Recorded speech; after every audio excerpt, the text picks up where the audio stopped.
Have you ever loved someone so deeply, but knew there was a part of them you could never touch?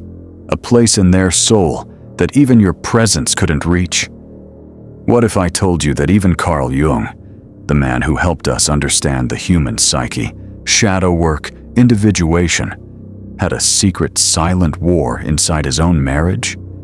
This is not just a story about love. It's about complexity, about a woman who stood beside a man destined to dive into the unconscious depths of the world, but who herself was quietly unraveling. This is the story of Carl Jung's wife, Emma Jung. And I promise you, once you understand her story, you won't look at relationships the same way again. So before we begin, pause. If you've ever felt unseen in love, if you've ever given your all only to feel like a supporting character in someone else's narrative, subscribe now, because what you're about to hear is the kind of truth we were never taught in school, and it might just be what your soul's been searching for. Carl Jung did have a wife. Her name was Emma Jung, and she wasn't just the wife of a famous man. She was brilliant, introspective, a thinker in her own right, and more importantly, she was loyal in a way most people can't even comprehend today. But here's the paradox.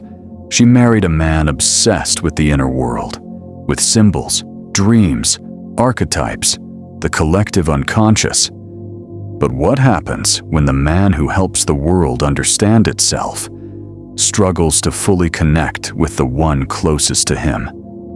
Imagine this. You are married to a genius. He writes books that change psychology forever. He travels, lectures, heals others. But at home, you feel the absence. Not neglect in action, but absence in essence. Because his mind is always elsewhere. In myths, in dreams, in patience, and sometimes in other women. Yes, Carl Jung had affairs. Most famously with Toni Wolff, his patient, his muse, and for years, his intellectual partner. And Emma, she knew. Most people would break, but Emma didn't. She didn't fight Toni with rage. She didn't collapse in despair. She did something even more powerful. She worked on herself. Emma went inward. She studied Jungian theory, read obsessively, and eventually began her own work on the feminine in psychology and the Holy Grail. She transformed pain into inner evolution. She turned jealousy into individuation. Because here's the truth.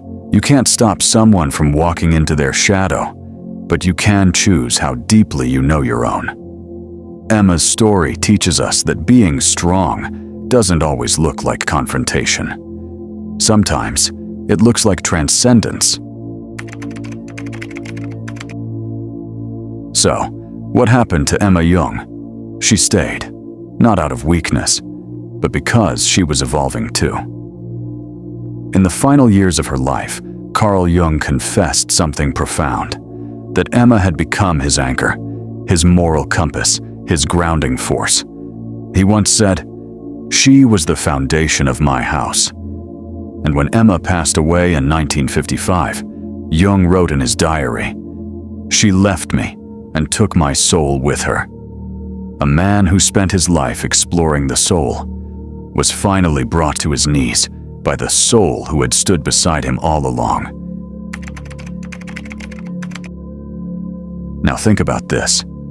In your relationships, are you Emma, staying silent to keep the peace? Are you Jung, escaping into thought to avoid feeling? Or are you Toni, demanding to be seen, even if it breaks something? These dynamics aren't just stories from the past. They live in all of us. Jung called them archetypes, and they play out again and again in every love, every bond, every wound.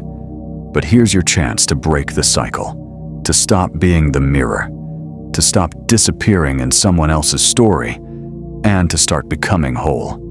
Jung said, "The privilege of a lifetime is to become who you truly are." So now I ask you, who are you becoming? If this touched you, even a little, if you saw yourself in Emma or Jung or both, then you're not just here for entertainment. You're here for transformation. Subscribe to the channel, because we don't just tell stories here. We uncover the soul behind them. And in the next video, we'll go deeper into Jung's theory of anima and animus, and how it silently shapes every relationship you've ever had. But until then, honor your energy, protect your silence, and never forget, you are not a role. You are not a reaction. You are a soul. And that changes everything.